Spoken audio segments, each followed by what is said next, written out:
প্রতি বছরের ন্যায় এবারও শনিবার মুচিয়া অঞ্চলের আদমপুর মহামায়া মন্দিরে অনুষ্ঠিত হলো ৪১তম মহামায়া উৎসব।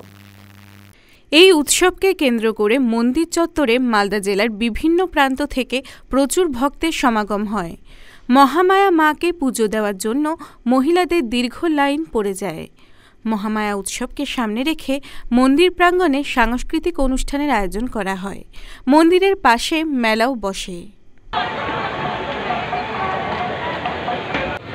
মহামায়া উৎসব ৪১তম বর্ষ বিরাট উৎসাহ উদ্দীপনার মধ্যে দিয়ে অনুষ্ঠিত হচ্ছে। এদিকে মা মহামায়ার পুজো অর্চনা চলছে, আর ওপাশে চলছে ভোগ বিতরণের অনুষ্ঠান। আর আমাদের সংগঠন সমাজ সেবামূলক কাজ করবার জন্যই তৈরি করেছিলেন আমাদের শ্রী শ্রী জহুরা মা।